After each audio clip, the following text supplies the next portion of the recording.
Sinyalnya dari tadi kurang sipit. Oke.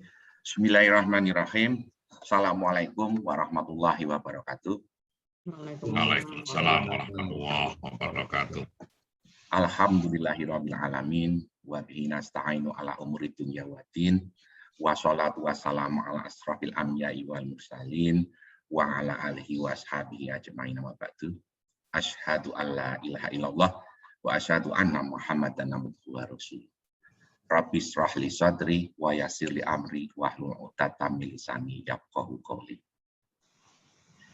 Yang terhormat dan yang kami hormati Ustadz Haji Herman Fuadi At-Tamimi. Terima kasih Ustadz sudah berkenan untuk bisa hadir di Yom kami di pagi hari ini. Ustadz Herman Fuadi ini dulu aktivis di PWM, pengurus PWM Provinsi Daerah Istimewa Yogyakarta, dan sekarang adalah pembimbing haji dan umroh Al-Madinah. Laras ya Ustadz? Jin. Alhamdulillah. Sekali lagi Ustadz, saya mewakili jamaah Adem Keati mengucapkan terima kasih yang sebesar-besarnya atas kehadirannya di pagi hari ini. Yang kedua, yang kami hormati Bapak Ibu, teman-teman semua jamaah Jomiyah Adem Keati yang insya Allah pagi hari ini dirahmati Allah. Terima kasih kembali kami ucapkan atas kelonggaran waktunya sehingga bisa join di pagi hari ini. Alhamdulillahirabbil alamin. Puji syukur kita panjatkan kehadirat Allah Subhanahu wa taala atas segala limpahan rahmat, taufik, hidayah dan inayahnya. Maka pada pagi hari ini kita diberikan nikmat sehat, nikmat sempat, diberikan keberkahan, diberikan panjang umur, sehingga bisa bersilaturahmi, bertatap muka di dalam pengajian Yom Sabtu pagi, pengajian Adem Keati. Sholawat serta salam tak lupa tertulah kepada junjungan kita Nabi Agung Muhammad Shallallahu Alaihi Wasallam beserta seluruh keluarga dan sahabat-sahabatnya yang telah memberikan manfaat dan syafaatnya kepada kita umat manusia sampai di hari akhir nanti. Bapak Ibu jamaah Yomiyah Adem Keati, marilah pengajian pada pagi hari ini kita buka bersama-sama dengan membaca basmalah. Bismillahirrahmanirrahim. Untuk selanjutnya monggo kita pagi hari ini akan membaca surat An-Nisa ayat 1 sampai 10 ya. Surat An-Nisa itu surat keempat.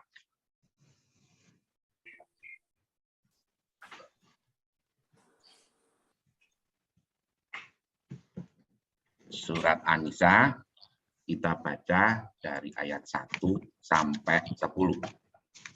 Sudah? Mic-nya boleh dibuka ya, biar kita ngaji bersama-sama. Kalau sudah, monggo kita ngaji bersama-sama. A'udzubillahi minasyaitonirrajim. Bismillahirrahmanirrahim. Ya ayyuhan nasu taqu rabbakumul ladzi khalaqakum min nafsin wahidatin wa khalaqa minha zawjaha wa bassa minhuma rijalan katsiran wa nisaa'a wattaqullaha alladzi tasyaa'una bihi wal arham. Innallaha kana 'alaikum raqiba. Wa atul yatama wala tatabaddalu khabisa bit-thayyib wala taqulu amwalakum ila amwalikum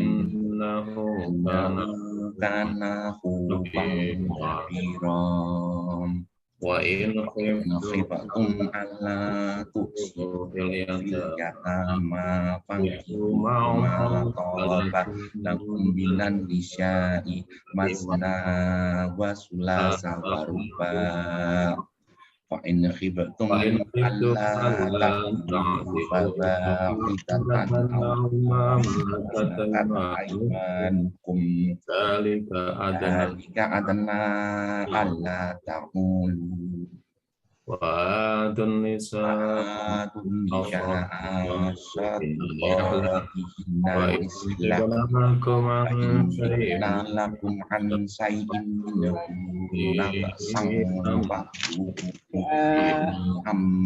فأتوه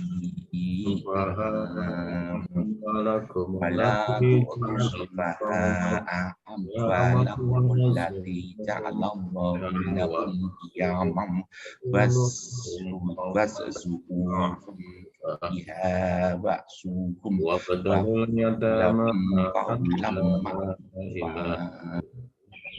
وابتلوا اليتامى حتى إذا بلغوا النكاح وإن آنستم منهم رشدا فادفعوا إليهم أموالهم ولا تأكلوها إسرافا وبدارا أن يأكلوا ومن كان غنيا فليستعفف ومن كان فقيرا فليأكل بالمعروف فإذا دفعتم إليهم أموالهم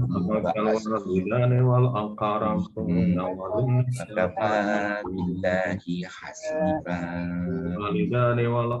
للرجال نصيب مما ترك الوالدان والأقربون وللنساء نصيب مما ترك الوالدان والأقربون مما قل منه أو كثر نصيبا مفروضا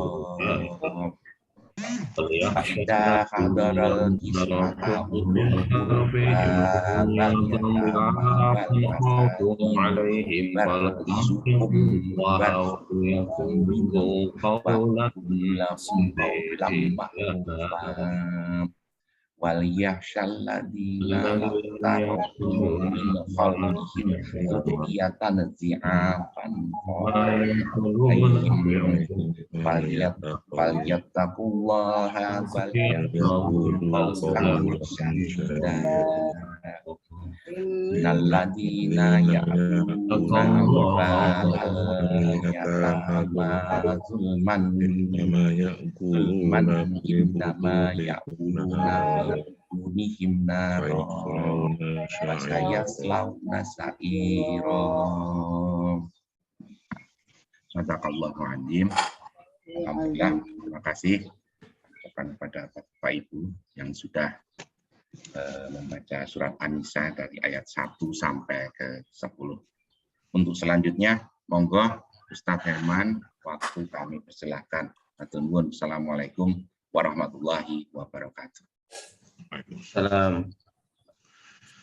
Assalamualaikum warahmatullahi wabarakatuh. Waalaikumsalam. Alhamdulillahirabbil alamin alladzi arsala rasulahu bil huda wa dinil haqq liyudhhirahu 'alad dini kullih wa kafa billahi syahida.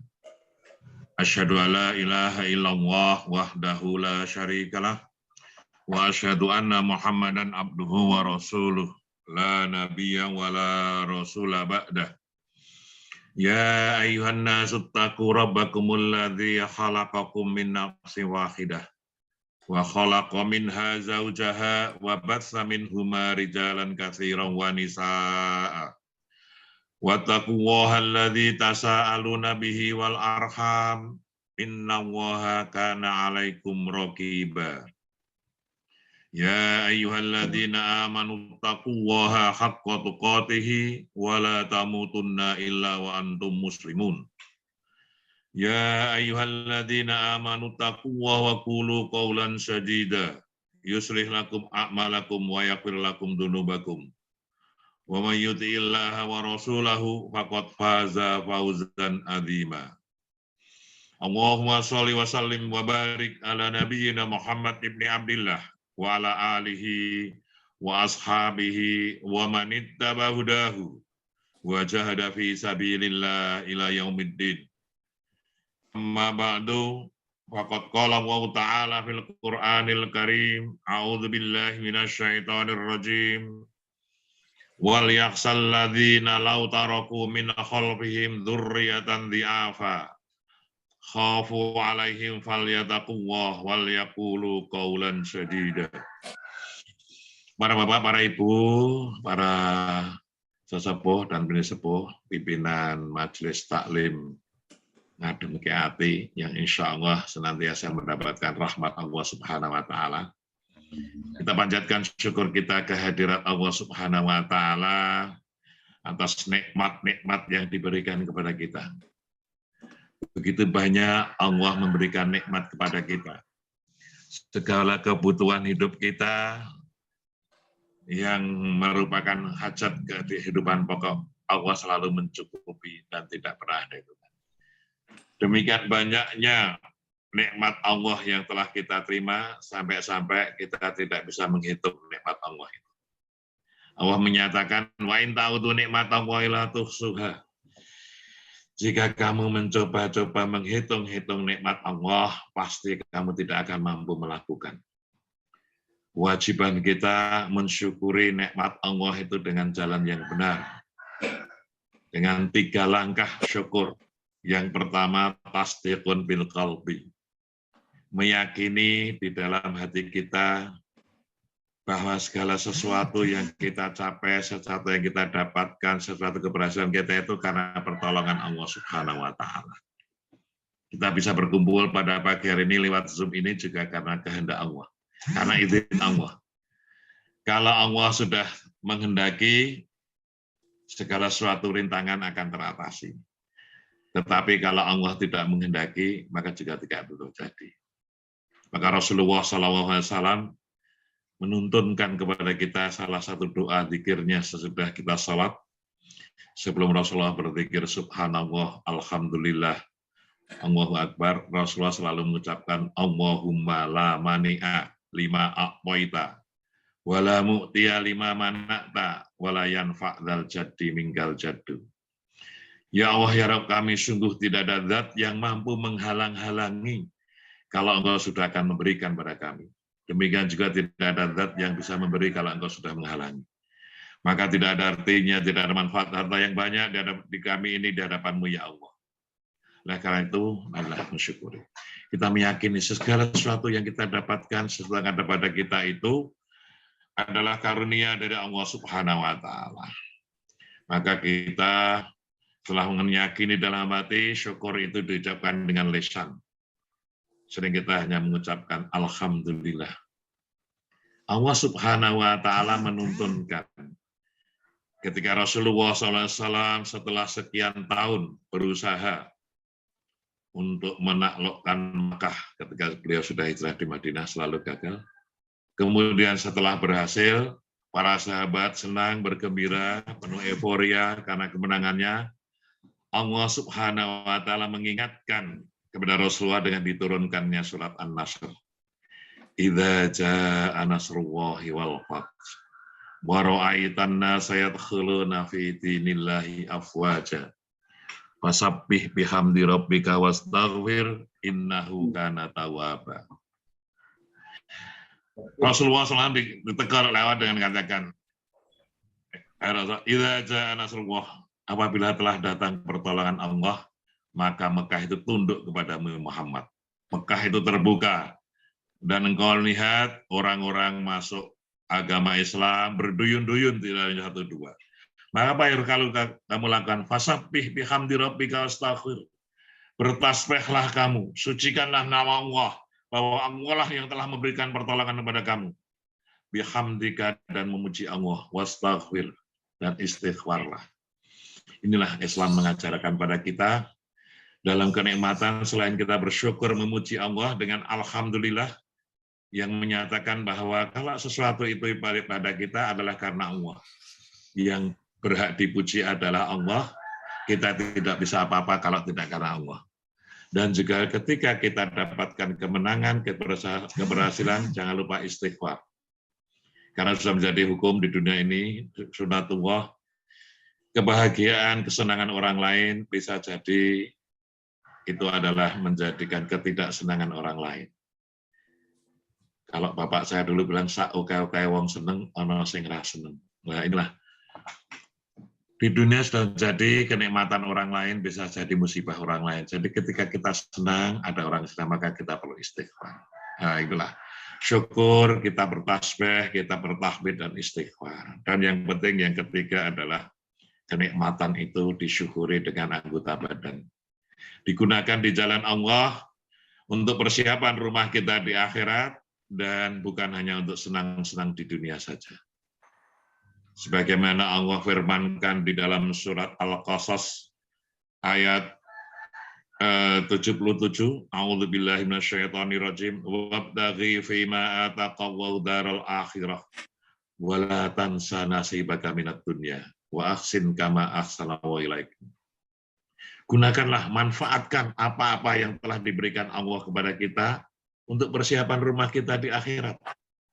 Dan jangan melupakan kehidupan di dunia. Dan di dunia hanya sekedar tidak lupa saja, bukan tujuan. Tujuan kita akhirat. Nah inilah Allah telah mengajarkan kita. Kenikmatan kita, salah satu kenikmatan diberikan Allah kita adalah keluarga. Keluarga, suami, istri, kemudian dengan anak-anak. Allah Subhanahu wa Ta'ala memberikan kepada kita keluarga.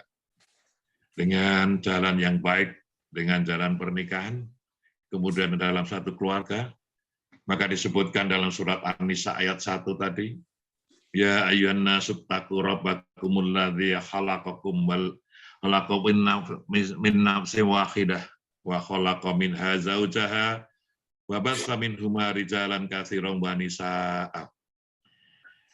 Wahai manusia, bertakwalah kamu kepada Allah yang telah menjadikan kamu dan berikan kamu jodoh, dan dari perjodohan itu lahirlah laki-laki dan perempuan yang banyak. Itulah di dalam Islam satu di antara tujuan pernikahan dalam kehidupan itu, dan tujuan hidup juga dari kehidupan manusia itu adalah melangsungkan keturunan.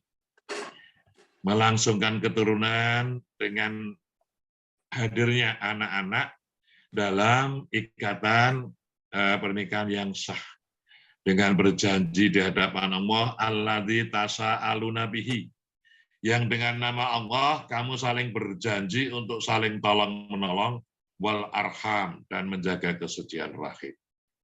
Nah, inilah dalam Islam, konsep Islam. Anak-anak adalah amanah dari Allah Subhanahu wa Ta'ala. Di samping itu juga merupakan kenikmatan yang diberikan Allah pada kita. Di dalam konsep Islam, yang namanya anak itu secara luas bukan anak-anak yang dilahirkan oleh istri kita dalam ikatan pernikahan. Termasuk anak-anak orang Islam adalah anak-anak orang Islam lain. Kita juga punya kewajiban terhadap mereka. Oleh karena itu, di dalam Al-Quran, anak-anak itu disebut dzurriyyatan, keturunan. Nah, keturunan-keturunan kita itu sebetulnya manusia diciptakan oleh Allah itu sudah dibekali oleh Allah dengan keimanan kita. Dan menjadi amanah kita orang tua untuk menjaga amanah. Mungkin kalau kita merasa sekarang yang hadir ini orang Islam semua. Kemudian kalau ditanya, misalnya Pak Dudi ini yang kenal hanya Pak Dudi. Pak Dudi, kapan sih Pak Dudi menjadi orang Islam itu? Kapan Pak Dudi? Masih ada Pak Dudi? Sejak sholat. Apa? Kapan kita menjadi orang Islam? Ya, dari kecil kan sudah lingkungannya begitu. Islam. Ya. Coba, sebetulnya ini amanah dari Allah untuk kita orang tua dan juga orang tua kepada kita, untuk anak-anak kita. Pada dasarnya, kita semua manusia itu pada dasarnya Islam. Menurut keyakinan agama Islam, dan disebutkan oleh Allah di dalam Al-Quran. Nanti dibaca di surat Al-A'raf, ayat 172, Allah Subhanahu wa Ta'ala berfirman, A'udzubillahi minasyaitonirrajim, wa id akhadha rabbuka min bani adama min zuhurihim dzurriyyatahum wa asyhadahum ala anfusihim Alastu birabbikum qalu bala syahidna. Dan ingatlah ketika Robmu, ketika Tuhanmu mengeluarkan keturunan anak-anak Adam dari surga mereka, dan Allah telah mengambil kesaksian terhadap jiwa mereka dengan firman-Nya. Bukanlah aku ini Tuhanmu, lalu roh jiwa itu menjawab, betul, engkau Tuhan kami, dan kami bersaksi. Dari ayat ini, Allah menjelaskan kepada kita bahwa semua manusia, siapapun orangnya, ketika masih dalam alam roh, sudah diambil kesaksian oleh Allah. Sudah diambil persaksiannya dengan Allah menanting ya bahasa Jawanya. Kalau pakai bahasa Arab nanti dikira radikal. Dengan apa? Membaiat ya. Tapi ini nanting kalau bahasa. Alastu birabbikum, bukankah aku ini Tuhanmu? Lalu roh itu menjawab bala syahidna. Ya betul, saya bersaksi. Jadi ketika manusia itu dalam alam roh, itu sudah bersaksi, la ilaha illallah. Oleh karena itulah Rasulullah SAW pernah bersabda menyatakan, kullu mauludin yuladu alal fitrah, fa'abawaihi yuhawidanihi au yunasironihi au yumajisani. Semua anak itu dilahirkan dalam keadaan fitrah. Orang tuanya yang menjadikan anak itu nanti Yahudi, Nasrani, atau Majusi. Di sini Rasulullah menggunakan kata-kata fitrah. Fitrah sering diartikan artinya suci. Ya betul suci, tapi suci dalam hal apa? Kalau orang ditanya bayi itu lahir mesti suci. Ya suci-suci dari apa? Dari dosa. Ya jelas masuk bayi kok dosa. Sing dosa kan orang tuane gitu ya. Jadi siapapun orang tuanya, bayi lahir itu fitrah. Fitrah di sini suci dari keyakinan lain selain la ilaha illallah. Jadi bayi yang lahir itu Islam. Siapa? Semua bayi. Nah, lalu lingkungannya, bisa orang tua, bisa lingkungan, bisa pendidikannya, apapun juga yang merubah fitrah la ilaha illallah ini menjadi Yahudi, Nasrani, atau Majusi. Kewajiban kita menjaga fitrah ini, fitrah la ilaha illallah dalam kehidupan kita. Orang tua menjaga terhadap anak-anaknya, dan sebagainya. Maka dalam kehidupan kita ini ditegaskan oleh Allah, di dalam surat Ar-Rum ayat 30, Allah Subhanahu wa taala menegaskan, a'udzubillahi minasyaitonirrajim, fa'aqim wajhaka lidini hanifan fitratallahi allati fataran nasi 'alaiha la tabdila li khalqillah dzalika dinul qayyim walakinna aktsaran nasi la ya'lamun. Maka hadapkanlah wajahmu, maka arahkanlah hidupmu kepada agama Allah yang lurus, yaitu agama Islam. Dan itu merupakan fitrah dari Allah yang telah menciptakan manusia sesuai dengan fitrahnya. Tidak ada perubahan fitrah Allah dalam menciptakan manusia, dan itulah ajaran agama yang benar. Tetapi kebanyakan manusia tidak mengetahuinya. Jadi kewajiban kita menjaga fitrah la ilaha illallah dalam kehidupan ini sampai nanti saatnya menghadap kepada Allah Subhanahu wa taala, kita tetap istiqomah tetap dalam la ilaha illallah. Maka Rasulullah menegaskan, man qala la ilaha illallah fi akhiril hayat dakhalal jannah. Barang siapa sampai akhir hayatnya dia masih istiqomah, masih tetap dengan pernyataannya la ilaha illallah, dia masuk surga. Nah inilah janji Rasulullah SAW. Maka kewajiban kita menjaga fitrah ini, orang tua terhadap anak-anaknya, yang merupakan fitrah dari Allah Subhanahu wa taala. Nah, kemudian yang kedua tentang anak. Anak di dalam agama Islam bisa anak keturunan langsung kita dari suami dan istri. Tapi bukan sekedar itu, menjadi anak-anak kita adalah anak-anak orang lain yang kebetulan karena sesuatu hal, karena qadarullah kurang seberuntung dengan keluarga kita, ada kekurangan dalam mereka, atau mungkin mereka itu yatim ataupun du'afa, itu menjadi kewajiban bagi orang Islam yang lain untuk ikut mendidiknya, untuk ikut menjaga fitrahnya. Oleh karena itulah, di dalam pagi ini yang menjadi dasar di ayat 9 surat An-Nisa. Allah Subhanahu wa taala tegas menyatakan a'udzubillahi minasyaitonirrajim wal yakhsal ladzina law taraku min khalfihim dzurriyyatan dhi'afa khafu 'alaihim falyattaqullah wal yaqulu qaulan syadida. Dan hendaklah orang-orang itu, yaitu orang-orang yang beriman, hamba-hamba Allah yang bertakwa kepada Allah itu mempunyai kekhawatiran, mempunyai kepedulian, mempunyai keprihatinan terhadap apa? Lau taroku min khalfihim. Jika nanti meninggalkan di belakang mereka, di belakang kita, di belakang generasi kita itu apa? Dzurriyyatan dhi'afa. Keturunan-keturunan yang lemah. Bisa jadi lemah ekonomi, bisa jadi lemah akademik, bisa jadi lemah fisik, lebih-lebih lemah akidah dan akhlaknya.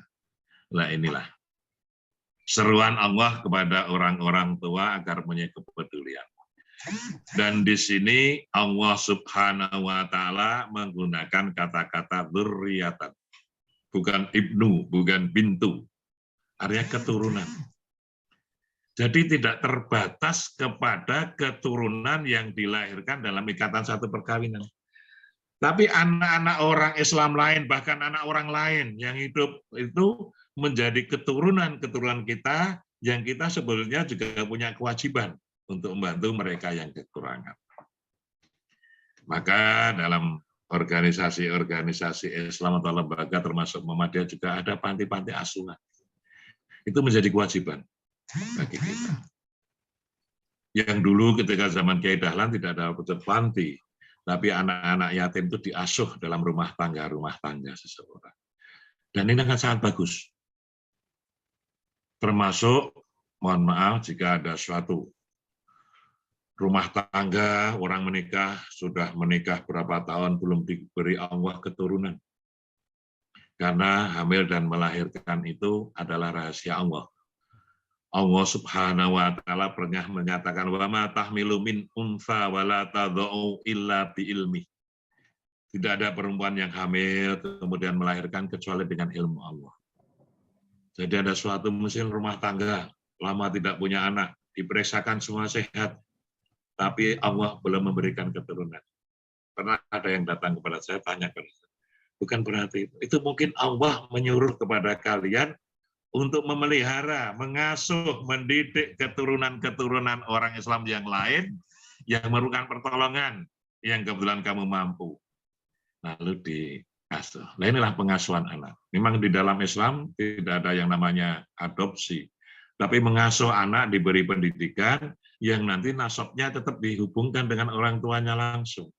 Ketika kita mendidik seperti anak kita didik, tapi nanti harus dihubungkan dengan orang tuanya. Saya tidak boleh menutup nasab. Dosa besar bagi orang Islam yang menutup nasab seseorang. Tapi menjadi kewajiban bersama memberikan pendidikan. Maka di sini Allah Subhanahu wa taala menggunakan kata-kata dzurriyyatan. Anak-anak yang kita didik, anak-anak walaupun tidak dilahirkan oleh istri kita dalam suatu rumah tangga, tapi anak orang lain kita didik, itu juga merupakan aset bagi kita. Amal saleh, amal jariah yang tidak ada hentinya. Inilah maka Allah Subhanahu wa taala memperingatkan kepada kita, hendaklah kita ini mempunyai kepedulian, mempunyai kekhawatiran terhadap keturunan-keturunan di belakang kita. Karena Allah sudah menggambarkan bahwa anak itu nanti turunan kita itu ada 4 tipe, 4 bentuk anak. Yang pertama tentunya yang kita harapkan dengan doa kita. Di dalam surat Al-Furqan ayat 74, Allah menuntunkan kepada kita berdoa kepada Allah. Dan ini adalah salah satu tanda orang-orang yang mendapatkan kasih sayang Allah, yaitu orang walladzina yaquluna rabbana hab lana min azwajina wa dzurriyyatina qurrata a'yun waj'alna lil muttaqina imama. Inilah idealnya keturunan anak. Orang tua berharap, baik orang tua kandung, orang tua mengasuh. Jadi mendidik anak, mengasuh anak, itu mempersiapkan anak seperti ini. Menjadi apa? Ya Allah, sebagai doa kita, ya Allah, ya Rabb kami, hadiahkanlah kepada kami, berikanlah kepada kami keturunan-keturunan dari istri-istri kami ini, yaitu keturunan yang dapat menyejukkan hati, menenteramkan hati, menyejukkan pandangan. Qurratu a'yun. Jadi anak yang baik itu bukan anak yang bagus, gagah, gede, gurih, atau cantik, tapi qurratu a'yun. Qurratu a'yun itu, qurrah itu bola, a'yun mata, mata bola. Dulu Titik Puspa mengarang sepasang mata bola itu ya. Qurratu a'yun itu begitu, orangnya itu biasa saja. Wajahnya biasa, mungkin malah berwajah sangar mungkin. Matanya biasa saja. Lalu apanya yang mereka sampai jadi lagu apa-apanya dok? Semua biasa saja tapi menenteramkan. Dilihat itu nyengsem keneng motor dan keneng ati. Itulah qurratu a'yun. Yang mereka itu qurratu a'yun itu menjadi yang nantinya waja'alna lil muttaqina imama, menjadi para pemimpin, menjadi pemuka di antara orang-orang yang bertakwa. Jadilah anak yang saleh, itu harapan kita. Bukan ya mau jadi profesi apapun dia. Mungkin dokter, mungkin insinyur, mungkin lawyer, apapun juga, tapi tetap dia itu harus imamah. Bisa menjalankan amanah sebagai hamba Allah yang punya kewajiban menjabarkan agama Islam, yang berbakti kepada Allah, jadi lengkap menjadi orang yang beriman, bertakwa, dan berakhlak mulia. Nah inilah, ini harapan cuma manusia. Harapan orang tua yang sebenarnya, tetapi sering orang itu tergelincir pada kehidupan duniawiyahnya saja, maka anak yang tipe anak yang kedua itu sekedar menjadi hiasan dunia. Allah Subhanahu wa taala mengatakan di dalam surat Al-Kahfi ayat 47, A'udzubillahi minasyaitonirrajim. Al-malu wal banun zinatul hayatid dunya wal baqiyatus sholihatu khairun inda rabbika thawaban wa khairu amala. Wahai orang-orang beriman, ingatlah, harta dan anak-anak itu bisa jadi menjadi hiasan dunia saja. Kebutuhannya membanggakan hartanya banyak, hiasan dunia. Anak yang hebat, anak menjadi hiasan dunia, menjadi kebanggaan dunia saja. Orang tua akan senang kalau anaknya sekolah diterima di sekolah favorit, rankingnya tinggi, lulus cum laude dan sebagainya. Tapi itu hiasan dunia saja. Ya memang perlu, ilmu itu perlu. Tapi jangan itu menjadi tujuan. Tujuannya tetap qurratu a'yun. Kalau hanya bangga itu, dulu waktu zamannya itu kalau sudah bicara sang ranking, kalau diterima di sekolah yang favorit, mungkin kalau SMP di Jogja dulu favoritnya SMP 5, wah merasa hebat. SMA Negeri 1, SMA Negeri 3, SMA Negeri 3 yang disebut dengan Padmanaba. Saya nggak tahu ini kelompok ini nanti kok juga ada kata-kata Padmanaba itu apa bukan? Itu akan bangga hebat. Ini hiasan dunia, hiasan dunia. Jangan diterus. Tapi Allah mengingatkan, walaupun jadi apapun juga kebanggaan dunianya, tapi wal baqiyatus sholihat, tapi anak-anak yang soleh itu khairun inda rabbika, lebih baik di hadapan Allah dan menjadi amal saleh yang kekal. Maka ingat ini, jangan sampai kita tergelincir hanya pada kehidupan hiasan dunia dalam mempersiapkan anak ini. Baik sekolah di sekolah favorit itu bagus, menjadi profesi itu yang membanggakan boleh, tapi ingat, kesalehan itu akan lebih baik di hadapan Allah dan akan jadi tabungan bagi orang tuanya. Kemudian bisa jadi ini yang sudah lebih mengkhawatirkan. Tipe yang ketiga itu, anak itu menjadi fitnah, menjadi ujian bagi orang tuanya. Allah Subhanahu wa Ta'ala dalam surat Al-Anfal ayat 28 menyatakan, a'udzubillahi minasyaitonirrajim, wa'lamu annama amwalukum wa auladukum fitnah wa annallaha indahu ajrun adzim. Dan ketahuilah bahwasanya amwalukum, harta-harta kamu, wa auladukum, dan anak-anak keturunan kamu itu bisa jadi menjadi fitnah, bisa menjadi ujian bagi orang tua. Dan sesungguhnya di sisi Allah ada pahala yang besar. Kita orang tua merasakan mungkin dari sekian anak, ada anak yang itu ya, ada yang anak penurut dan ada yang bandel. Lebih-lebih ibu-ibu yang merasakan saking bandelnya sering makan, nah iso tahun-tahun menaik, ya enggak bisa sudah telanjur lahir. Orang tua dipanggil BK ke sekolah, anaknya kelahi, ujian. Bisa jadi anak ujian.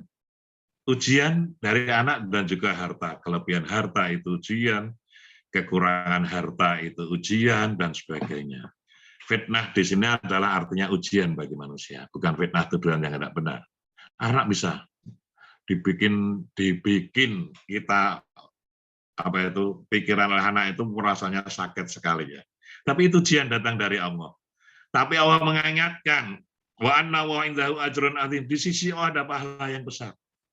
Hiburan bagi kita. Lalu sering kita jadi omongan, jadi punya anak yang bandel dengan anak yang penurut itu ganjarannya oke anak sing bandel ya.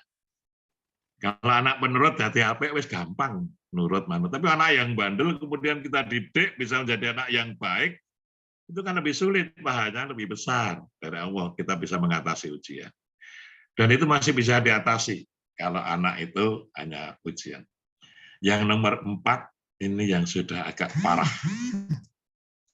Disebutkan oleh Allah dalam surat At-Taghabun ayat 14. Ini juga dalam masalah rumah tangga ini.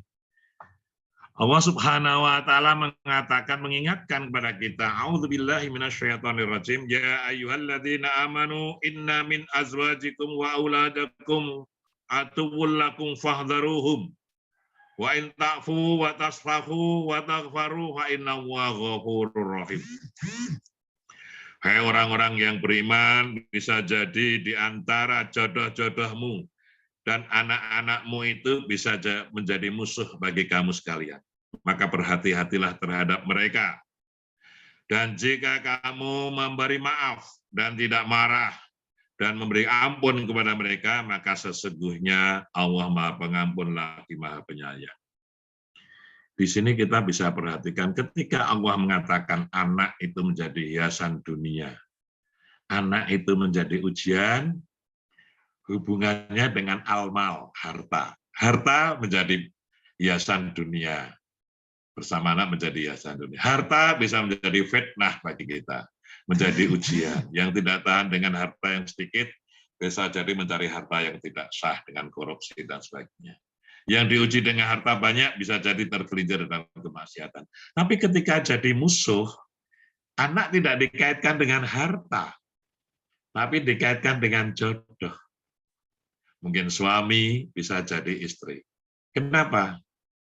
Dalam satu rumah tangga bisa jadi terjadi ketika terjadi konflik antara suami istri. Nah, biasanya si bapak juga golek bolo anak, ibu juga, lalu anak-anak menjadi kubu ini kubu ayah, ini kubu istri, lalu jadi ikut musuh. Maka ini yang menjadi musuh bukan harta, karena kita semua tidak ada yang memusuhi harta. Semua senang harta ya Pak ya. Ada yang tidak senang harta. Tapi ketika jadi musuh, inilah kemungkinan-kemungkinan yang bisa terjadi terhadap anak-anak kita, keturunan kita, 4 tipe itu. Maka Allah Subhanahu wa Ta'ala mengarahkan kepada kita agar mempersiapkan anak kita ini nanti menjadi anak yang saleh. Mempersiapkan anak-anak kita ini nantinya bisa jadi penerus. Bukan hanya penerus kita, lalu harus kita. tanamkan bahwa sejak awal anak itu bukan hanya untuk meneruskan nama orang tua, yang pedagang untuk meneruskan usaha orang tua. Kebanyakan pikirannya begitu, meneruskan profesi orang tua. Orang yang dokter punya poliklinik, anaknya jadi dokter untuk meneruskan usahanya nanti. Tapi sebetulnya anak bukan sekedar itu, anak itu amanah Allah. Untuk apa? Untuk meneruskan perjuangan para nabi dan rasul. Ketika Nabi Zakaria sudah sepuh, rambutnya sudah uban, dan istrinya sudah sepuh juga, sudah akhiran disebutkan, Amroati akhir, istri saya sudah akhir, yaitu sudah menopause, yang secara ilmu, secara ini sudah tidak punya harapan punya anak, dia berdoa kepada Allah, memohon untuk diberi keturunan, diberi anak. Entah Bapak Ibu atau saya dulu waktu ingin punya anak, berdoa minta keturunan itu apa. Lalu Nabi Zakaria memberikan alasan kepada Allah untuk apa dia ingin punya keturunan. Nabi Zakaria mengatakan, yarithuni wa yarithu min ali Yaqub.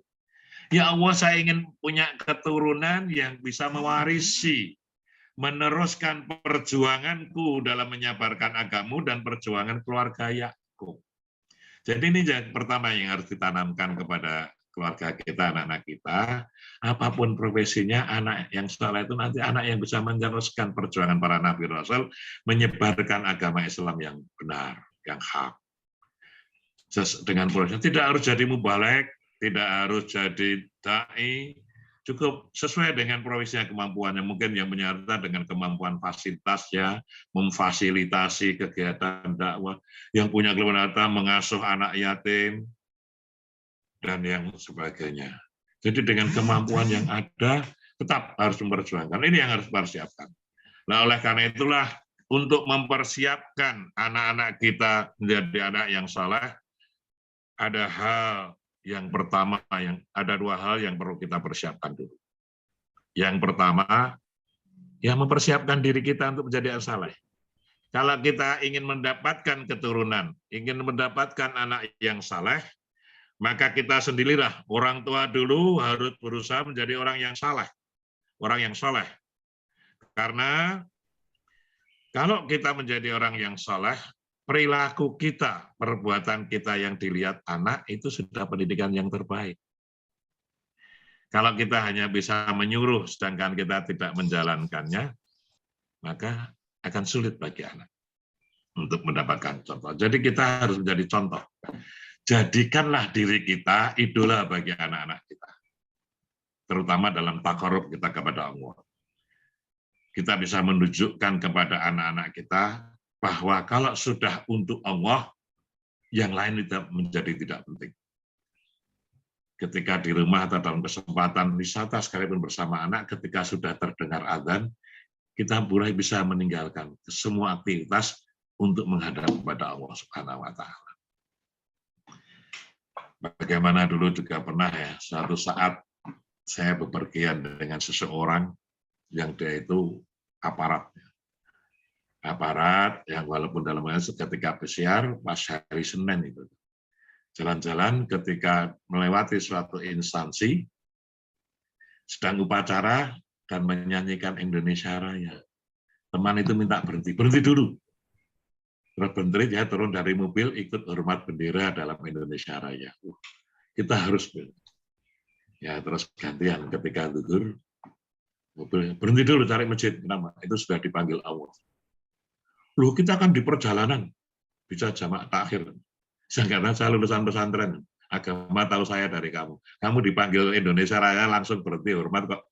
Dipanggil Allah nanti-nanti. Ya kalau umur kita sampai asar, kalau tidak, ayo kita berhenti dulu. Nah, semacam gini, kita bisa menunjukkan pada anak-anak bahwa kalau sudah untuk Allah, yang lain menjadi tidak penting. Begitu juga kesalahan sosial kita. Ketika ada orang lain membutuhkan, dan kita juga butuh, kita bisa mengalahkan kepentingan pribadi kita untuk orang lain yang lebih membutuhkan, untuk menolong kehidupan sosial. Kalau anak-anak bisa melihat seperti itu bisa jadi. Jadi sering anak-anak dulu waktu masih aktif jadi guru, saya lama jadi guru di Ma'alimin, bahkan pernah jadi wakil direktur di Ma'alimin. Anak-anak saya tanya, kamu sudah punya pekerjaan atau belum? Belum, Pak. Bohong. Ketika kamu dikasih formulir di situ pekerjaan ditulis pelajar. Ya, pekerjaan kan itu. Ya, sudah punya penghasilan belum? Dia bilang belum. Bohong lagi, kamu sudah penghasilan. Dikasih uang saku oleh orang tuamu kok tiap bulan. Saya yang ngurusi itu. Waktu itu saya wakil direktur bidang administrasi dan keuangan. Dulu uang dikirim masih pakai wesel, bukan transfer seperti sekarang. Jadi anak terima uang berapa itu saya tahu itu. Nah itu berarti kalau kamu nggak sekolah kan nggak dikirim uang, kamu sudah punya penghasilan itu. Maka tidak toyib kalau uang dari orang tuanya habis untuk kamu. Harus disisihkan sebagian untuk sedekah, untuk infak. Maka di kelas yang saya ngajar selalu ada kontak infak untuk tiap hari anak itu memasukkan. Nah ini kita ajarkan kesalahan sosial yang demikian. Nah, ini. Jadi yang pertama, kalau memang ingin anak yang saleh, didiklah diri kita menjadi yang saleh.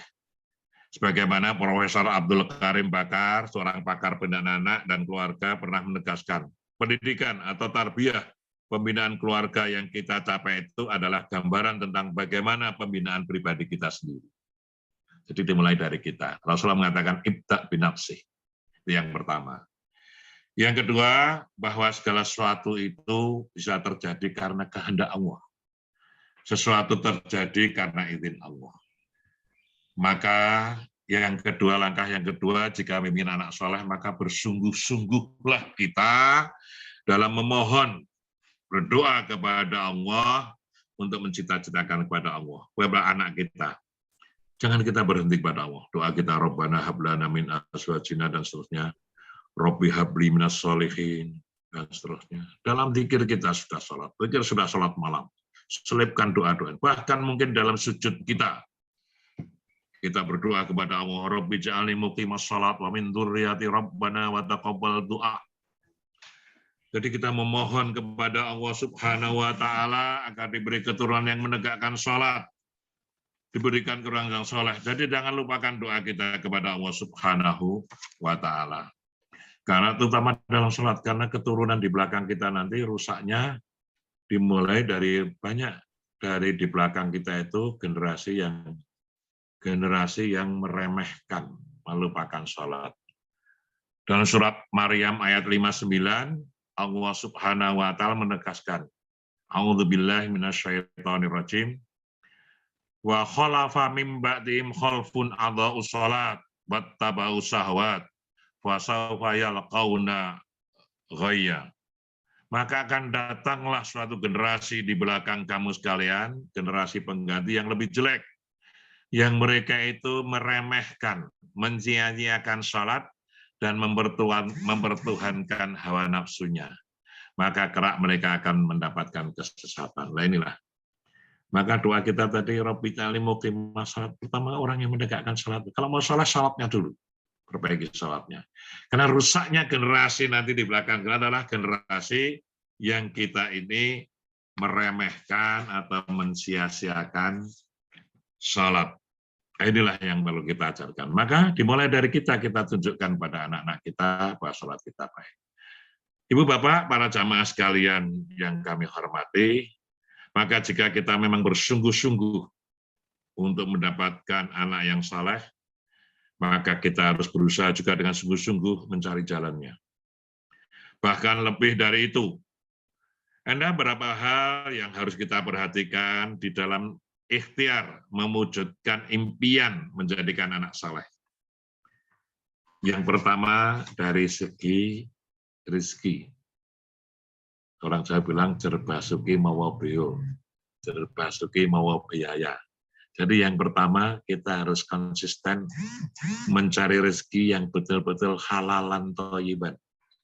Tidak, bagi orang Islam tidak cukup halal, tapi thayyib. Halal itu zatnya, thayyib itu jalan untuk mendapatkannya.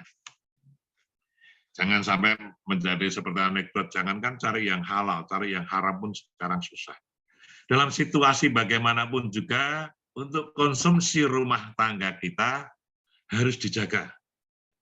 Jangan sampai ada harta atau rezeki yang tidak halal masuk dalam rumah tangga kita.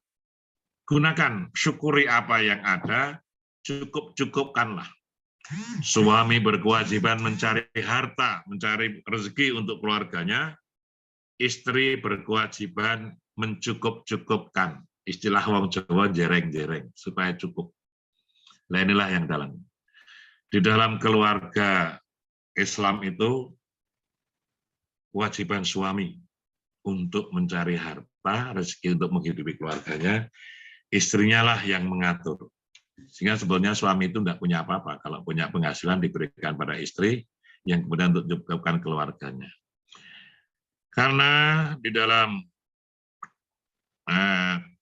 ketentuan rezeki dalam rumah tangga ini, Rasulullah SAW pernah mengatakan, Innal muslima idza anfaqa ala ahli kanat lahu shadaqah. Jadi memberi nafkah, Rasulullah mengatakan, sesungguhnya seorang muslim itu jika memberi nafkah kepada keluarganya, maka itu akan menjadi sedekah untuknya. Bernilai sedekah. Hadis diriwayatkan oleh Ibnu Hibban dan disahihkan oleh Albani. Jadi, sudah dapat pahala dari mencari rezeki, masih ada nilai sedekahnya. Sedekah sah kalau itu didapat dengan cara yang baik. Allah mengatakan innahu thayyibun la yaqbalu illa thayyiban. Allah itu zat yang maha thayyib, maha suci, maha benar. Tidak akan menerima persembahan hambanya kalau tidak thayyib. Inilah. Sehingga digambarkan oleh Allah Subhanahu wa taala, oleh Rasulullah SAW dalam suatu ayatnya bahwa apa artinya orang berdoa mengangkat tinggi-tinggi, tapi kalau yang dimakan itu dari haram, bajunya didapat dari dengan harta yang haram, apalagi makanannya, maka Allah tidak akan mendengarkan doanya. Lebih Rasulullah SAW pernah memperhatikan juga keadaan masa-masa di belakang nanti. Rasulullah SAW dalam satu hadis yang diriwayatkan oleh Imam Bukhari mengatakan, Ya'ti 'alan nasi zamanun la yubalil mar'u ma akhadha minhu amin halal amin haram. Akan datang kepada suatu manusia di belakangku nanti di suatu zaman di mana seseorang itu tidak peduli lagi dengan apa yang ia kumpulkan, harta yang ia kumpulkan. Apakah itu harta yang halal ataupun yang haram. Hadis dari riwayat Bukhari. Maka ini harus tayang bahwa yang masuk dalam rumah tangga kita harus dari yang konsisten dari harta yang halal. Karena kalau sudah masuk yang haram, maka hanya akan mengantarkan ke neraka. Rasulullah mengatakan la yadkhulul jannah lahma nabata minas sukhti wan naru awalu bihi. Tidak akan masuk surga daging tumbuh dari harta yang haram karena neraka lebih pantas untuknya. Maka janganlah kita menyeret anak kita menjadi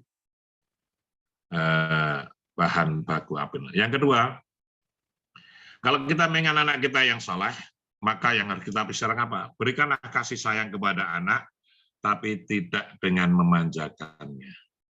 Sering orang tua itu ada yang ekstrim, ada yang terlalu keras, tapi ada yang terlalu lunak dengan membacakan, memberikan segala macam fasilitas yang tidak kontrol. Apalagi sekarang dengan kesibukan orang tua, kita perhatikan sekarang anak-anak kecil sudah pegangannya sudah HP, main game dan sebagainya.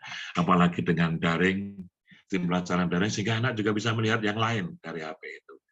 Sedangkan orang tua juga asik dengan HP-nya, sehingga masing-masing duduk berdampingan, tapi masing-masing senyum sendiri-sendiri ke sana kemari, tidak komunikasi dengan yang sampingnya.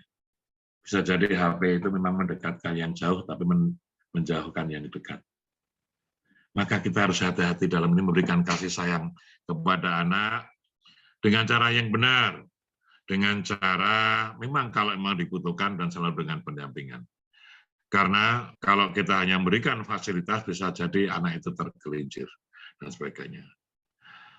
Allah Subhanahu wa taala berfirman dalam surat At-Tahrim ayat 6 yang sudah populer kita dengar. Allah berfirman, ya ayyuhalladzina amanu qu anfusakum wa ahlikum nar wa quduhan nas wal hijar. Wahai manusia, orang-orang yang beriman, jagalah dirimu, anak-anakmu dari api neraka. Maka dalam kita memberikan kasih sayang kepada anak, menjaga agar fasilitas yang kita berikan itu betul-betul juga untuk kepentingan yang sangat diperlukan. Untuk darul akhirah, bukan hanya kesenangan dunia. Kemudian yang ketiga adalah memberikan pendidikan yang benar sesuai dengan ajaran Islam. Pendidikan di dalam agama Islam itu mengutamakan pendidikan yang utama adalah pendidikan iman. Apa yang harus diberikan kepada anak-anak kita? Yang pertama itu keimanan, ketauhidan, sebagaimana Allah Subhanahu wa Ta'ala telah menggariskan, yaitu dalam hal pendidikan itu taat beribadah kepada Allah. Ketika Luqman memberikan nasihat kepada anaknya, apa yang dikatakan Luqman kepada anaknya? Yang pertama itu adalah la tusyrik billah inna syirka la dzulmun adzim. Janganlah mensekutukan Allah. Jadi pendidikan yang pertama adalah takwa, ketauhidan kepada Allah. Kita tanamkan sebelum yang lain. Kemudian akhlak kepada anak. Di dalam surat Al-Isra, Allah Subhanahu wa Ta'ala mengatakan wa qadha rabbuka alla ta'budu illa iyyah wa bil walidaini ihsan. Yang pertama pendidikan wa qadha rabbuka alla ta'budu. Jangan menyembah selain Allah. Jadikan Allah Tuhan yang satu, yang lain kita bergantung pada Allah. Dan yang kedua bil walidaini. Akhlak itu dimulai dengan wa bil walidaini ihsan. Berbuat baik pada orang tua. Dulu di masyarakat Jawa itu, anak itu dengan orang tuanya bahasanya kromo. Tapi sekarang lebih banyak dimasyarakatkan bahasa Indonesia, malah anak pada orang tua bahasa Indonesia, akibatnya nggak bisa bahasa kromo orang. Padahal bahasa kromo itu pendidikan akhlak yang baik, menghormat pada yang lebih tua. Bahkan bukan anak pada orang tua, dulu adik kepada kakak saja bosok. Jadi setelah iman kita kepada Allah, pendidikan kita yang kedua adalah akhlak. Tanamkanlah akhlak yang baik kepada anak-anak. Kemudian yang kedua, baru ilmu pengetahuan, teknologi dan keterampilan untuk bekal kehidupan anak itu, agar nantinya tidak menjadi beban bagi masyarakat. Nah, sehingga dengan pendidikan yang benar akan mendapatkan kebahagiaan dunia dan akhirat. Jangan sampai pendidikan itu hanya mempersiapkan kehidupan dunia saja. Dan ini sudah lazim di Indonesia, pendidikan-pendidikan atau jurusan-jurusan sekolah yang menjanjikan kehidupan duniawiyah, itu peminatnya over animo dan biayanya mahal. Masuk fakultas kedokteran itu bayarnya ratusan juta dilakoni. Coba tanya di perguruan tinggi, masa UMJ, UAD, atau penurunan. Fakultas agama itu, fakultas agama Islam itu under animo. Tapi fakultas yang kedokteran, teknik, farmasi, dan sebagainya itu over animo. Bayar oke gelem. Orang tuanya istilahnya ngenai modal. Nah ini sering menjadi penyebab. Lalu akibatnya, lalu nanti setelah bekerja, dia usaha pertama adalah mengembalikan modal, bukan untuk beramal saleh. Maka perlu ditanamkan dalam itu. Bahwa segala satunya itu adalah darul akhirah, dunia itu adalah boleh kita mau masuk ke kedokteran tadi, tapi ingat itu semua adalah untuk ibadah kepada Allah. Jadi tanam pertama adalah akidahnya dulu, akhlak, baru kemudian ilmu dan keterampilan untuk bekal hidup, sehingga untuk mencapai kebahagiaan dunia dan akhirat.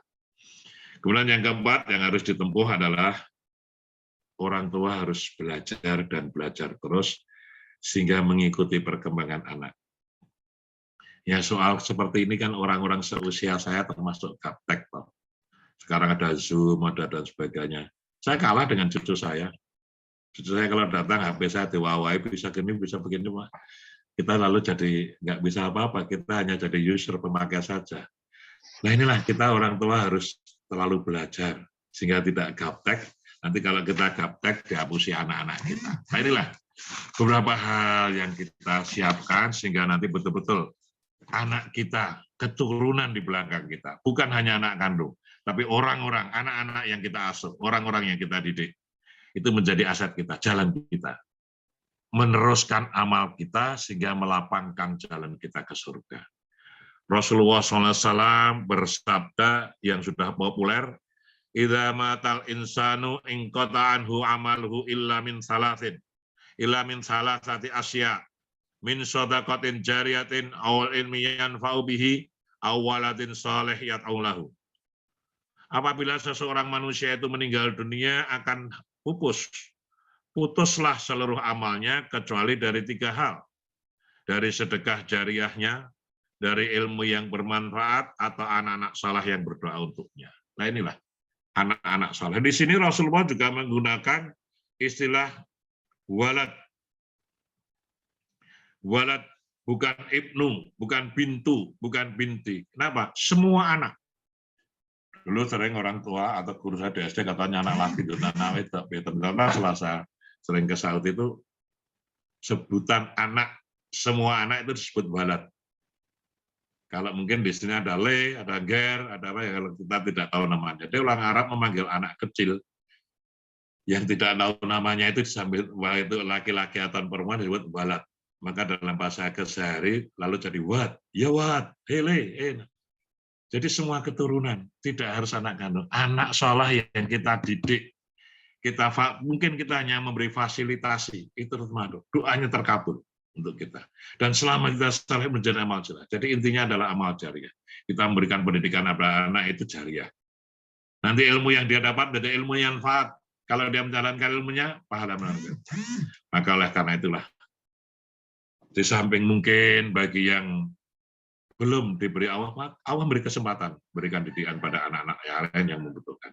Dan juga bagi orang-orang yang punya kelebihan fasilitas. Mungkin anaknya setidaknya hanya cukup sedikit, anaknya sedikit, punya kelebihan, kenapa kita tidak mengangkat anak? Kalau toh kita misalnya repot untuk mendidik di rumah, kita kasih beasiswa anak-anak yang sekolah itu. Itu jadi anak kita juga. Atau kita sering watawasau bil haq, menasehati. Kalau nasihat kita dilaksanakan, itu ilmu yang bermanfaat. Maka bagi kita marilah kita tumbuhkan silaturahim, saling mengingatkan, dan juga mengingatkan anak orang lain. Itu adalah juga pendidikan. Dan kita orang tua juga harus siap kalau anak kita itu diingatkan oleh saudara kita sesama muslim. Sering orang tua itu tidak terima kalau anaknya ditegur orang lain. Saya juga punya kenalan juga seorang tokoh, kalau dia dikasih tahu bahwa anaknya itu berbuat tidak baik di rumah, di luar rumah, dia tidak percaya. Itu hanya untuk fitnah, karena iri dengan saya. Nah, ketika sudah yang memberi peringatan Polda, baru dia sadar. Ketika dapat telepon dari Polda, putra bapak sudah di sini, karena kedapatan ngesai sabu. Ya sudah, terus gimana? Padahal sebelumnya kita sudah banyak mengingatkan, tapi sudah anggap tidak. Kalau kita mengingatkan orang tua, lalu kita tidak dipercayakan, lalu kita ya selasa dilinggi suraya ngerti, itu akibatnya. Ya akhirnya anak itu lalu mendapatkan pendidikan pesantren 2,5 tahun di Wirogunan. Alhamdulillah sekarang malah jadi baik dan menjadi soleh betul juga. Yaitu jalan pendidikannya. Maka kita saling mengingatkan di antara kita, dan kita malah titip kepada orang lain, kalau anak saya berbuat tidak baik, tolong diingatkan. Nah inilah agar mempersiapkan, karena lingkungan kita itu menjadi sarana untuk pembentukan anak-anak yang saleh. Mungkin demikian yang sampaikan pada pagi hari ini. Dengan keterbatasan saya, mudah-mudahan ada manfaatnya. Semua kebaikan datang dari Allah Subhanahu wa Ta'ala. Dan sekali lagi terima kasih atas kepercayaan dari pengurus Nentrem KAT, yang saya yang rendah ilmu ini mendapatkan kesempatan, kepercayaan untuk berbicara di hadapan Bapak Ibu sekalian. Ada banyak kekurangannya, kami mohon maaf. Terima kasih atas segala perhatiannya. Maka saya kembalikan kepada pembawa acara Pak Dudi. Mungkin ada yang perlu didiskusikan, monggo dipersilahkan. Alhamdulillah, jazakallah khairan katsir. Terima kasih Ustaz Herman atas tausiahnya pada pagi hari ini. Sangat masuk di hati, ya. Alhamdulillah. Sebelum kita buka sesi tanya jawab, biasanya kita langsung ada sesi tanya jawab, Ustaz. Monggo. Alhamdulillah pengajian ini tadinya Ustaz itu dari kumpul-kumpul teman alumni Padmanaba, Ustaz. Oh, alhamdulillah. Tahun berapa?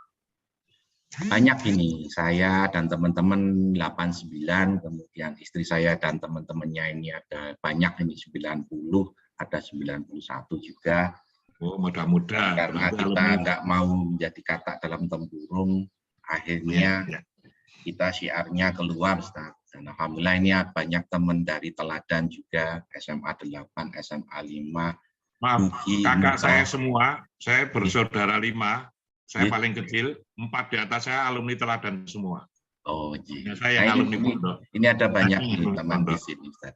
Ya, semua Teladan, dan kakak ipar saya 3B, tapi tua, angkatan tua, sekarang udah umur 74. Angkatan berapa?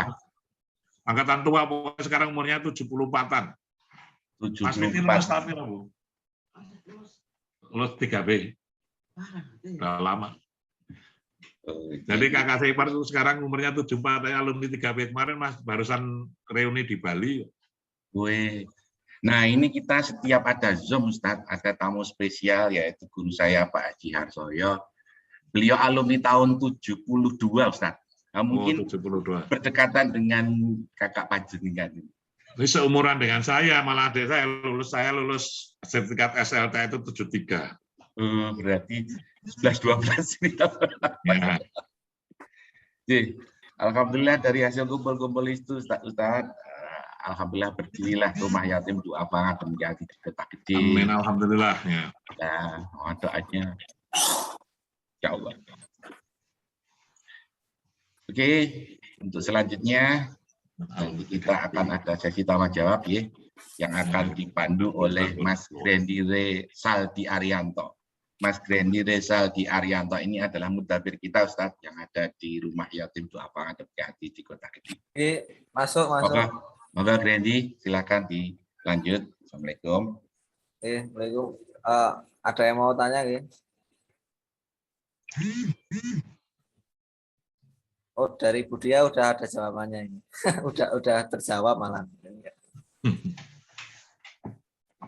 Mungkin yang lain, Bapak Ibu, mohon maaf di Kota Gede ini hujan terus banget, jadi enggak suaranya agak putus-putus. Cilik suaranya ya. Kalau belum ada yang bertanya, saya bertanya dulu boleh, Ustaz? Moga-moga.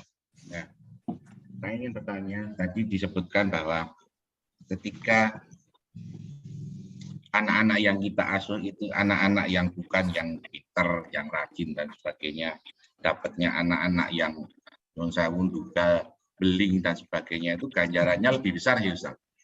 Ya, ya. Karena kebetulan yang santri-santri kita ini tidak termasuk yang panjenengan sebutkan tadi, yang pinter, yang bla bla bla bla bla. Kita bahkan pernah dapat yang istinewir, yang luar biasa karena dari Anjal, Ustadz, itu sampai kita harus dawa usus. dulu saya sempat kejenuh, ya Allah, saya dikasih yang api-api. Ternyata ketika saya tadi mendengar Ustadz ngomong gitu, saya malah seneng. Oh, ternyata ujian itu apa? Nggak harus yang baik ya, malah dapat yang beling-beling itu malah lebih bagus gitu, Ustaz. Semoga, Ustaz. Ya, itu sesuai dengan firman Allah surat Al-Anfal 28 tadi. Wa'lamu annama amwalukum wa auladukum fitnah. Inna wa indahu ajrun azim. Bahwa harta dan anak-anakmu itu bisa menjadi ujian. Ujian dari harta dan ujian lebih-lebih dari anak-anak itu di sisi Allah ada pahala yang besar. Ya, Bapak masih bersyukur dalam ini anak-anak yang beling. Saya pernah datang ke Tepus, ini pengasuhnya dalam tanda petik lebih gila lagi, Pak. Justru pesantren anak dengan kebutuhan khusus. Nah, anak dengan kebutuhan khusus, jadi anak difabel itu yang kemunduran secara inteligensia itu loh. Wah, itu kan selamanya akan tinggal di situ, Pak. Bahkan pengasuhnya itu tidak hanya menjadikan kamar, sudah beli tanah rencana untuk makam anak-anak itu.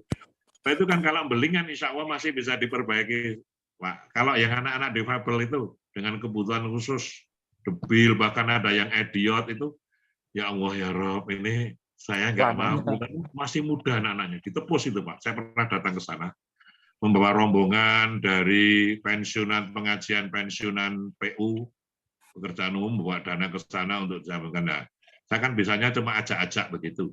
Ayo ke sana, ada dana monggo. Jadi kita hanya begitu. Jadi itu memang pahalanya lebih besar, Pak, karena tantangannya lebih berat, gitu, Pak. Monggo. Alhamdulillah. Terima kasih, Ustaz. Lanjut pertanyaan nggih, Pak.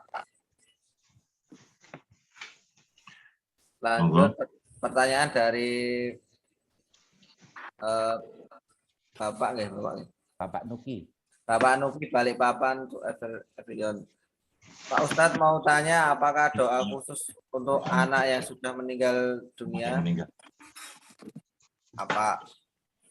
Apa doa untuk anak yang sudah meninggal dunia?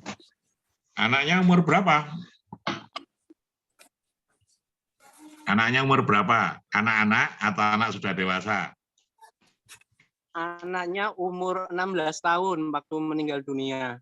Nah, kalau anak sudah umur 16 tahun itu sudah balik. Ya doanya doa seperti doa untuk orang biasa itu Allahumma firlahu warhamhu wa'afihi wa'fu anhu dan seterusnya. Mungkin ditambah Allahumma ja'al qabrahu raudhatan min riyadil jinan wala taj'al qabrahu hufratan min hufarin nira. Ya Allah ya Rabb kami, jadikanlah kubur anak ini sebagian dari taman-taman di surgamu. Dan jangan kau jadikan kubur ini menjadi sebagian dari lorong neraka. Itu secara umum. Karena untuk 16 tahun sudah dewasa ya. Lain kalau anak-anaknya itu betul-betul anak masih kecil. Jadi kalau mungkin di kalangan ibu atau yang hadir di sini pernah ya. Ditinggal anaknya ketika masih kecil, masih balita, masih anak-anak ya. Belum balik itu masih menjadi tabungan di akhirat.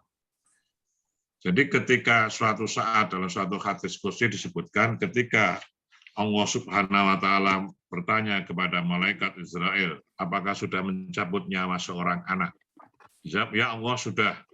Apakah anak itu menjadi kesayangan kebanggaan orang tuanya? Iya betul. Lalu apa kata orang tuanya?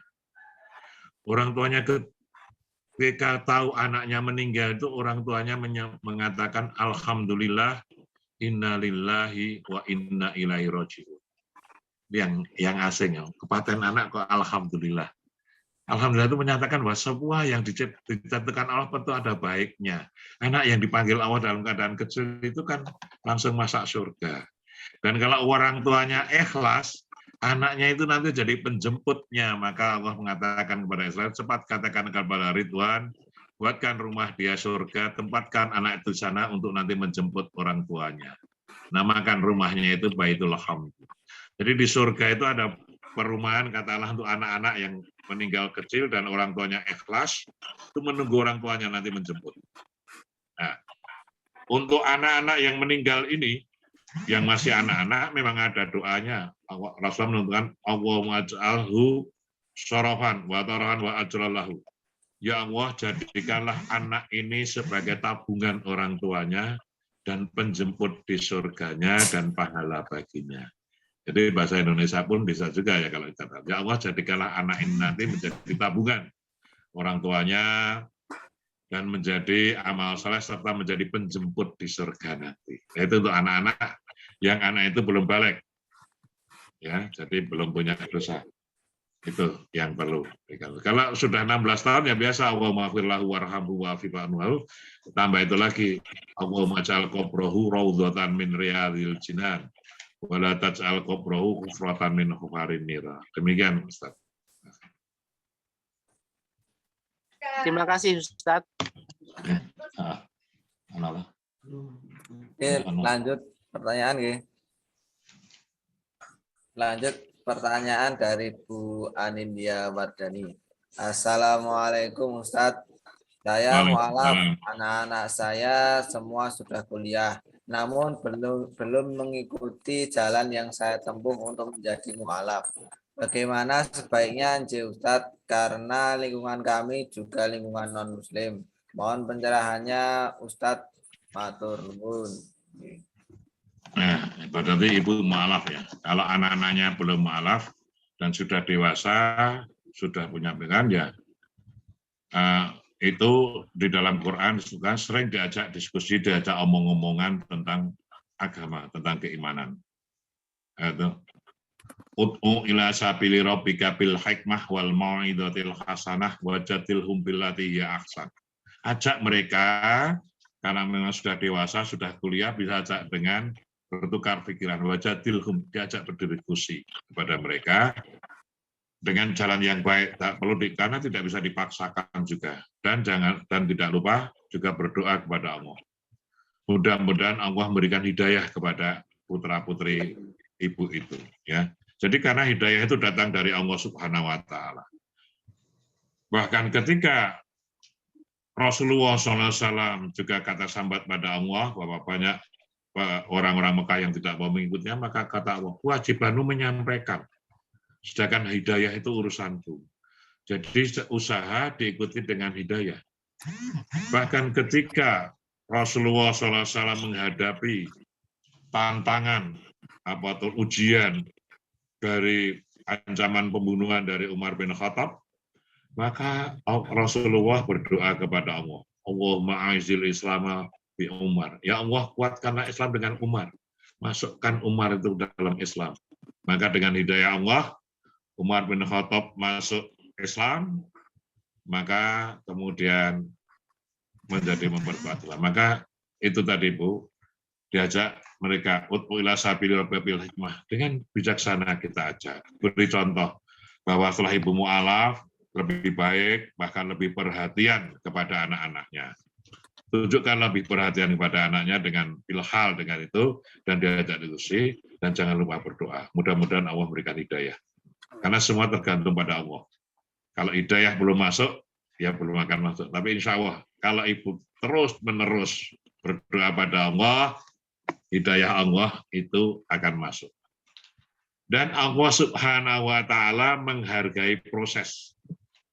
Usaha ibu mengajak mereka, doa ibu itu sudah amal saleh. Kalau mereka tidak mau, itu masih kebaikan bagi ibu. Tapi kalau mereka mau, jauh lebih baik. Karena itu semua ketentuan dari Allah. Jadi ibu tidak boleh putus asa, harus terus mengajak dan mengajak dengan berbagai cara. Demikian Bu, mungkin yang bisa lakukan.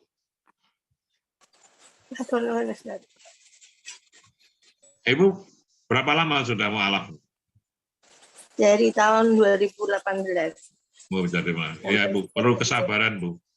Di dalam Islam memang perlu kesabaran. Tunjukkanlah bahwa Ibu setelah mu'alaf itu malah lebih perhatian pada anak-anak, lebih lagi care lagi dan sebagainya, lalu disinggungkan. Kalau lebih, memang Islam berkewajiban begini. Ini kemudian kita. Mungkin ada pertanyaan lagi Bapak-bapak, Ibu-ibu. Semerah. Ya Ustaz pakai Pak Prim khusus.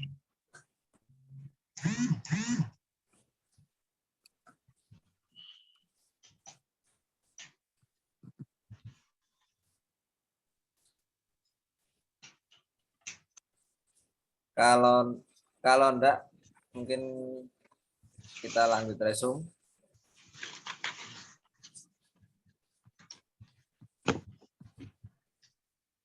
Kalau enggak ada, kita resume ya Bapak-bapak, Ibu-ibu. Bismillah, untuk resume pada kajian pagi ini, yaitu anak soleh merupakan generasi yang meneruskan perjuangan Rasulullah SAW. Kemudian kiat untuk menjadikan anak-anak soleh. Yang pertama, satu, menjadi orang tua yang soleh yang dapat dicontohkan oleh anak-anaknya. Yang kedua, sungguh-sungguh berdoa memohon kepada Allah Subhanahu wa taala. Kemudian kewajiban orang tua, yang pertama memberi rizki yang halalan thayyiban. Yang kedua, memberikan kasih sayang yang benar. Yang ketiga, pendidikan yang layak, khususnya ilmu tauhid dan keterampilan. Yang keempat, terus belajar mengikuti perkembangan zaman. Wallahu a'lam.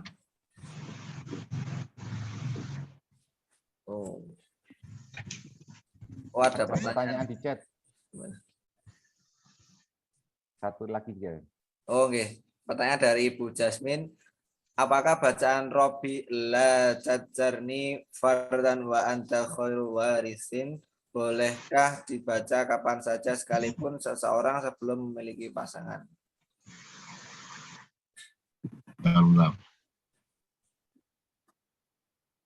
Nah, lihatnya dulu nih. Jadi apakah bacaan Robi la tarzani.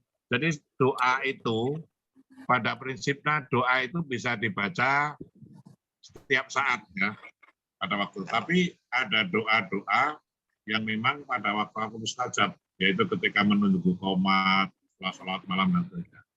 Pada dasarnya semua doa bisa dibaca setiap saat. Tidak ada doa ini dan waktu, kecuali doa-doa memang pada tempat-tempat tertentu, misalnya doa masuk masjid, doa masuk, itu tidak boleh dibaca di tempat lain. Tapi kalau doa yang sifatnya seperti itu bisa dibaca kapan saja. Demikian. Nyun sewu Ustadz, maksud saya jika belum memiliki suami atau istri, apakah boleh itu robilata dari fadar antal khairwasid itu kan untuk memohon keturunan, Ustadz. Apakah boleh dibaca misalnya anak saya nih sekarang masih 24 tahun belum menikah nih Ustadz, terus kelak ingin memiliki pasangan, ingin memiliki keturunan. Apakah boleh doa itu dibaca sekarang atau nanti ketika mereka menikah gitu, Ustadz? Ya, boleh Pak. Sekarang bisa setiap saat boleh. Doa itu pada dasarnya walaupun belum nikah. Jadi nanti kalau sudah tiba saatnya, mau kan doa ini bisa terkabul. Jadi doa dalam jangka panjang itu Mas. Ya boleh saja Bu. Ya. Matur nuwun Ustadz. Sami.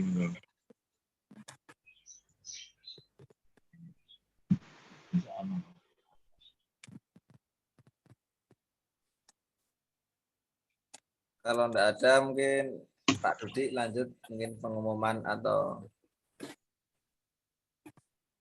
Oke, alhamdulillah. Sebelum diakhiri, ini ada beberapa pengumuman ya. Yang pertama, insya Allah yang akan hadir untuk Sabtu depan adalah Ustadz Suyanto Tohari. Insya Allah di bulan November tanggal 6, tadi Sabtu yang pertama. Kemudian informasi yang berikutnya, laporan dari bendahara yang masuk kemarin, alhamdulillah terkumpul untuk bulan Oktober ada 22 dermawan atau hamba-hamba Allah yang transfer ke rekening Adem Ati sebesar 12.550.000. Alhamdulillah jazakumullah khairan katsir, kami ucapkan atas titipan rezekinya kepada kami.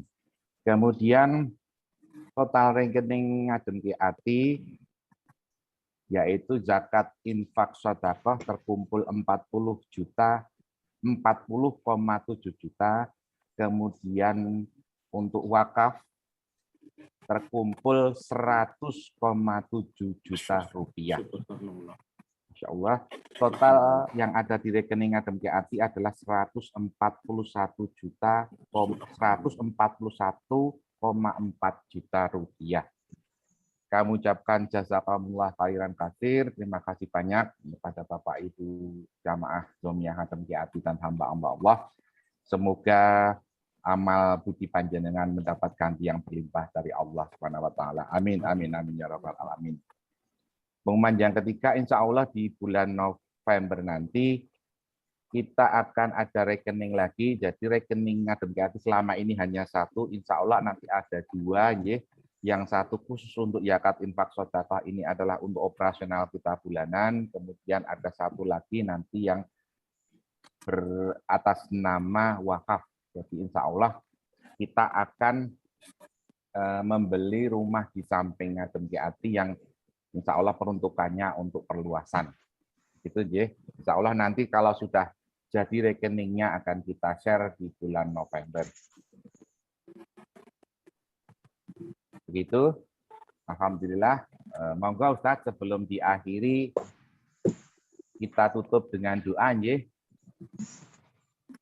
Dan sebelum kita bacakan doa seperti biasa, kita ambil sesi foto untuk kenang-kenangan kita di hari ini. Ya. Monggo Bapak Ibu, kami persilakan fotonya ditampilkan.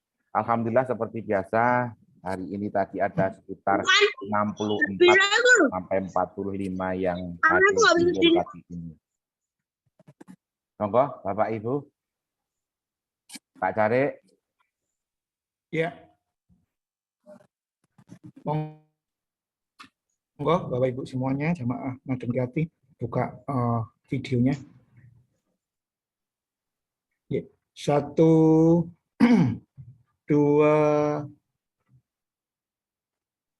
3. Slide berikutnya. 1, 2, 3. Berikutnya 1, 2, 3. Ampun. Oke. Alhamdulillah. Sekali lagi kami ucapkan terima kasih banyak kepada Bapak Ibu jamaah Jamiah Hatem Kiati yang sudah berkenan untuk bisa join di pagi hari ini. Kemarin ada clue dari Pak Dr. Kormar, dari teman baik saya yang di PKO, dan juga dari Pak Dr. Artanto. Kata-katanya simpel, insya Allah Jogja sudah melandai, Om. Nah, dengan Jogja melandai ini, monggo Bapak Ibu, khususnya Bapak-Bapak, mari kita makmur masjid lagi. Nggih. Alhamdulillah, sekarang softnya sudah mulai boleh berdekatan. Kemudian jangan takut lagi untuk tindak ke masjid. Nggih. Insya Allah, kalau niatnya ibadah, kita tetap prokes, maka semua akan dilindungi oleh Allah. Alhamdulillah. Monggo Ustadz, kami mohon doanya nggih, agar pengajian ini membawa berkah dan kebaikan untuk kita semua. Amin, amin, amin, ya rabbal alamin. Ya, monggo kita berdoa. Bismillahirrahmanirrahim. Allahumma sholli ala Muhammad wa sallim wa radhiyallahu ta'ala an kulli sahabati Rasulillahi ajmain. Walhamdulillahi rabbil alamin. Allahumma inna nas'aluka bi anna nashhadu annaka antallah. La ilaha illa antal ahadus samad. Alladzi lam yalid wa lam yulad wa lam yakul lahu kufuwan ahad. Allahumma ighfir lil mu'minina wal mu'minat wal muslimina wal muslimat al ahya'i minhum wal amwat. Innaka sami'un qaribun mujibud da'wat. Rabbana zalamna anfusana wa illam taghfir lana wa tarhamna lanakunanna minal khasirin. Rabbana ighfir lana wa lil ikhwanina alladziina sabaquna bil iman wa la taj'al fi qulubina ghillan lil ladziina amanu. Rabbana innaka ra'ufur rahim. Allahumma inna nas'aluka salamatan fid din wa afiatan fil jasad wa ziyadatan fil ilmi wa barakatan fil rizqi wa taubatan qoblal maut wa rahmatan indal maut wa maghfiratan ba'dal maut. Allahumma hawin alaina fi sakaratil maut wa najata minan nar wal afa indal hisab. Rabbi ighfir li wa li walidayya warhamhuma kama rabbayani shaghira. Rabbana hab lana min azwajina wa dzurriyyatina qurrata a'yun waj'alna lil muttaqina imama. Rabbi ij'alni muqimas shalat wa min dzurriyyati rabbana wa taqabbal du'a. Rabbi habli minas shalihin. Rabbi habli minas shalihin. Rabbi habli minas shalihin. Rabbana la tu'akhidna in nasina aw akhtana. Rabbana wa la tahmil alaina isran kama hamaltahu 'alal ladzina min qablina. Rabbana wa la tuhamilna ma la taqata lana bih. Wa'fu anna waghfir lana warhamna anta maulana wansurna 'alal qaumil kafirin. Rabbana taqabbal minna innaka antas samiul alim. Wa tub alaina innaka antat tawwabur rahim. Bi rahmatika ya arhamar rahimin. Rabbana atina fid dunya hasanah wa fil akhirati hasanah wa qina adzabannar. Subhana rabbika rabbil izzati amma yasifun wa salamun alal mursalin walhamdulillahi rabbil alamin. Assalamualaikum warahmatullahi wabarakatuh. Waalaikumsalam warahmatullahi wabarakatuh. Sekali lagi kami mewakili jamaah Hatem Kiati mengucapkan terima kasih yang besar-besarnya kepada Ustadz Herman Fuadi atas kehadirannya di pagi hari ini. Semoga membawa kebaikan buat kita semua, Ustadz. Matur nuwun. Marilah pengajian pagi hari ini kita tutup dengan membaca doa kafaratul masjid. Subhanakallahumma Allahumma wa bihamdika asyhadu an asyhadu an la ilaha illa anta astaghfiruka wa atubu ilaik. Alhamdulillah Matur rabbil nuwun. alamin. Mohon maaf ya kalau ada kesalahan dan kekurangan dari kami. Assalamualaikum warahmatullahi wabarakatuh.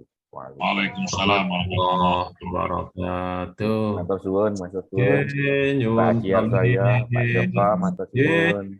Jangan pamit Pak Lurah. Pak Haji, matur suwun, Bu Guru, matur nuwun. Om Dudi. Ya, matur nuwun, Bu Ajaida. Pamit Om Dudi matur nuwun. Ya, matur nuwun, Mbak Anin.